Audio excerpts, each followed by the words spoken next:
Guys, welcome back to Kuldeep's kitchen. और आज हम बनाने जा रहे हैं इडली सांभर। तो इडली के लिए हमें करीब 4 घंटे चावल और उड़द की दाल को गला कर रखना है। तो हमने यहाँ पर करीब ये चार कटोरी चावल लिए हैं, रेगुलर चावल लिए हैं। 4 कटोरी चावल लिए हैं जिसे हमें सोख कर रखना है। और अब हम ले रहे हैं उड़द की दाल। तो उड़द की दाल हम करीब 2 कटोरी लेंगे। तो यहाँ पर ये उड़द की दाल है। उड़द की दाल हम इसे रात भर सोख करके रखेंगे और अगले दिन इसके जो छिलके हैं वो निकाल लेंगे ताकि ये वाइट उड़द की दाल दिखे, इसीलिए। तो यहाँ पर हमने ये ली है 2 कटोरी करीब। तो चावल और दाल को करीब 4 घंटों के लिए गला कर रखनी है। और इसके बाद फिर तो यहाँ पर हमने करीब 2 छोटी चम्मच मेथी दाने लिए हैं, वो हम उड़द की दाल के साथ गलाएंगे ताकि थोड़ा स्वाद अच्छा हो। तो हम चलते हैं नेक्स्ट प्रोसीजर की तरफ, जहाँ हम दाल और चावल को ग्राइंड करेंगे।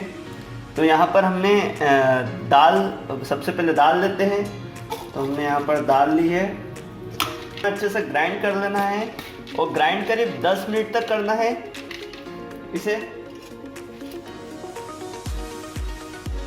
तो यहाँ पर हमने उड़द की दाल का पेस्ट तैयार कर लिया है।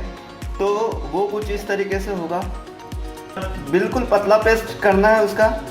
दाल उसमें दरदरी नहीं रहनी चाहिए। तो यहाँ पर उड़द की दाल का फाइन पेस्ट कंप्लीट हो चुका है। तो कुछ इस तरीके से पेस्ट रहेगा। तो हम चलते हैं अब चावल की तरफ, जिसे हमको उसे भी फाइन पेस्ट करना है अच्छी तरीके से। तो अब हम आते हैं चावल के फाइन पेस्ट की तरफ। तो यहाँ पर हमने चावल लिए हैं, यहाँ पर इसे भी बिल्कुल उड़द की दाल जैसे ही फाइन पेस्ट करना है। तो कुछ इस तरीके से हमें चावल का पेस्ट भी तैयार करना है। चावल का पेस्ट भी एकदम फाइन होना चाहिए। आप देख सकते हैं ये बिल्कुल फाइन हो चुका है कुछ इस तरीके से। ये उड़द दाल का पेस्ट है। अब हम इसमें चावल का जो पेस्ट हमने तैयार किया है उसे मिलाएंगे। तो यहाँ पर हमें चावल का पेस्ट जो है वो उड़द के दाल में मिक्स करना है। तो अब हमने उड़द की दाल और चावल के पेस्ट को एक साथ मिक्स कर दिया है। तो अब हम इसे मिलाएंगे अच्छे से इसको करछी से या स्पैचुला से, दोनों से किसी से भी मिला सकते हैं। ये कुछ इस तरीके से मिलाना है। इसके मिलाने के बाद फिर 2 छोटे चम्मच नमक डालना है इसमें।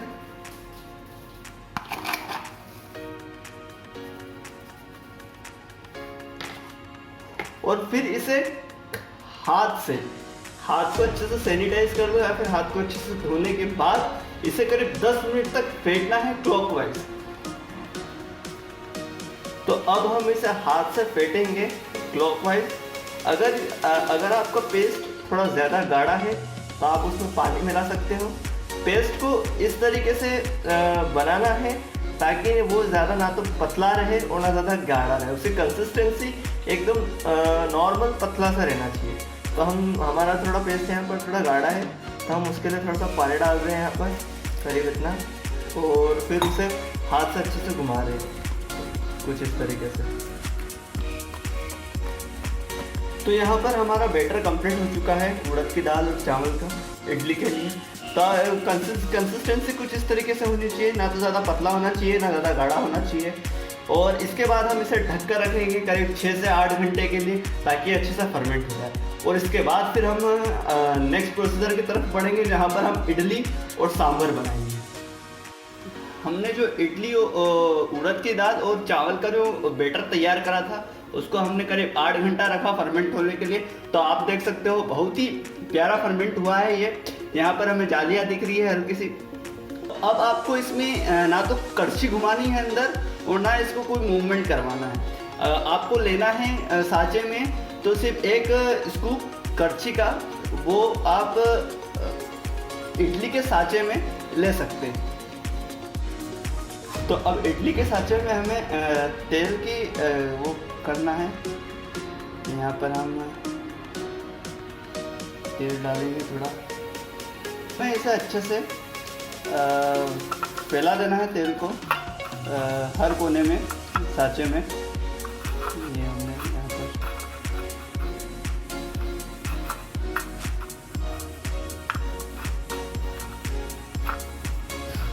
तो हमने ये फैला दिया है।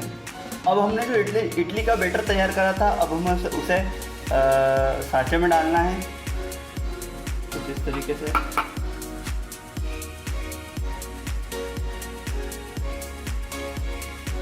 सांचे में डाला है।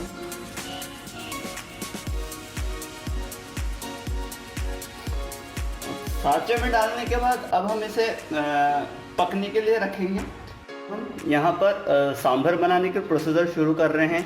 हमने यहाँ पर गर्म पानी में इमली को भिगो के रखा है करीब 20 से 30 मिनट तक, ताकि उसका हम जो पल्प रहे उसको हटा के उसका जो जूस है वो हम उसे यूज़ कर सके सांभर में। तो अब हम सांभर के लिए तुअर की दाल लेंगे करीब 150 ग्राम। तो यहाँ पे मैंने 1 कप करीब 150 ग्राम तुअर की दाल ली, जिसे हम आधे घंटे के लिए भिगो कर रख देंगे। करीब 30 मिनट के लिए हमें इसे भिगो कर रखना है।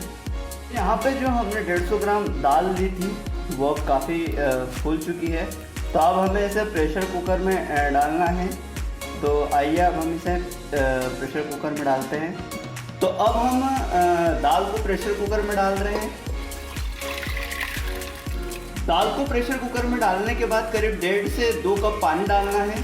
जैसे पानी का कोई मेजरमेंट नहीं है, आप अपने हिसाब से डाल सकते हो जितना भी डालना हो आपको। तो यहाँ पर मैंने 1.5 से 2 कप पानी दिया है। अब यहाँ पर मैंने आधी छोटी चम्मच नमक लिया है, जिसे हम दाल में डाल देंगे। हमने यहाँ पर 1/4 चम्मच हल्दी ली है, वो भी हम दाल में डाल देंगे। अब हमें इसे प्रेशर कुकिंग के लिए रखना है करीब 3 से 4 सीटी तक, या फिर 5 से 10 मिनट तक, जब तक ये अच्छे से मैश नहीं हो जाए अंदर। तो अब हमने दाल प्रेशर कुकिंग के लिए रख दी है, करीब 3 से 4 सीटी इसमें लगानी है। और हमने यहाँ पर सीटी लगा ली है दाल में। तो अब इसमें कंसिस्ट थोड़ी इसको ये कुछ इस तरीके से, अब हम इसमें पानी डालते हैं।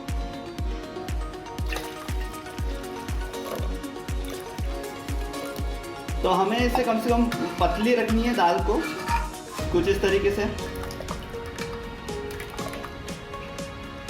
अब हम आते हैं सांभर के मसाले की तरफ। तो हमने उसमें लिया एक छोटा टमाटर, जिसे हमने क्यूब में काटा है, एक छोटी कटोरी इमली का पल्प, आधी चम्मच मेथी दाना लिया है, 1 चम्मच राई ली है हमने छोटी। इसके बाद हमने लिया है 3 से 4 खड़ी लाल मिर्च, आधी चम्मच हमने ली है हींग, 1 चम्मच हमने लिया लाल मिर्च। इसमें हमने 5 से 7 छोटी मिर्च ली है जिसे बारीक काटा है, 1 चम्मच हमने गुड़ लिया है। यहाँ पे हमने करीब 12 से 15 कड़ी पत्ते लिए हैं, और यहाँ पे हमने लिया है स्लाइस्ड ओनियन। तो अब हम चलते हैं नेक्स्ट प्रोसीजर की तरफ, जहाँ पर हम तो गाइस हमने यहाँ पर सब्जी के रूप में लिए है सुरजना की फली, जिसे हम ड्रम स्टिक कहते हैं इंग्लिश में। और यहाँ पर हमने लिया है पम्पकिन, कद्दू।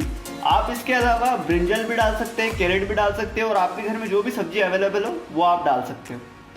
चलो अब हम आते हैं अगले प्रोसीजर की तरफ, जहाँ पर हम सांभर का मसाला तैयार कर रहे हैं।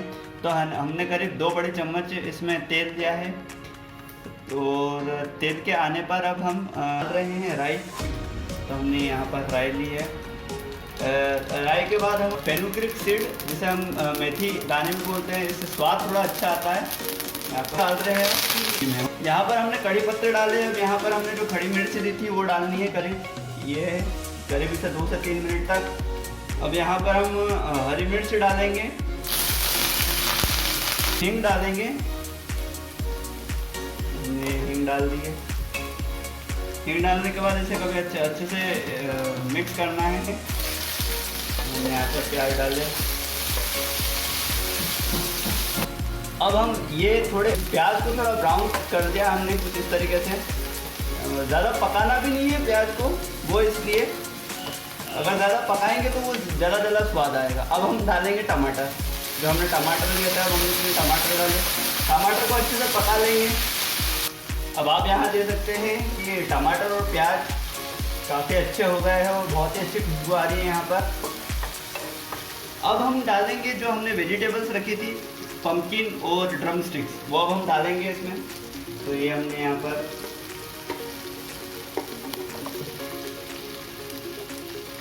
यहाँ पर डाली है। इसे अच्छे से मिक्स कर लेना है। इसे अच्छे से मिक्स करने के बाद आप इसमें नमक डालना है, वो भी आपके स्वाद अनुसार। यहाँ पर मैंने नमक डाल दिया है। अब इसे वापस से मिक्स कर देंगे अच्छे से।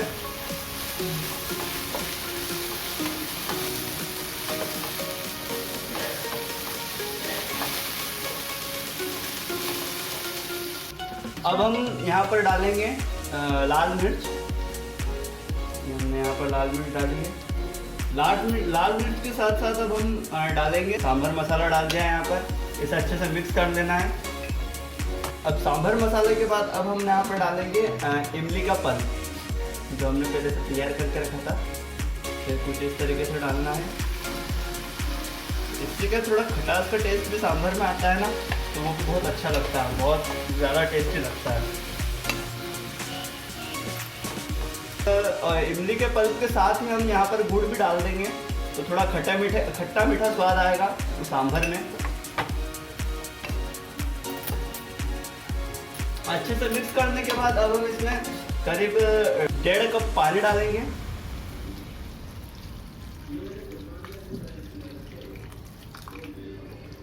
इसे अच्छे से मिक्स कर देना है। सकते हो कि जो हमने मसाला तैयार करा उसमें बहुत ही प्यारी खुशबू आने लगी है यहाँ पर। अब इसके बाद हम इसमें जो हमने दाल पका कर रखी थी वो अब इसमें डालेंगे। तो ये अब हमने डाली है दाल। हमने दाल डाल दी है इसमें।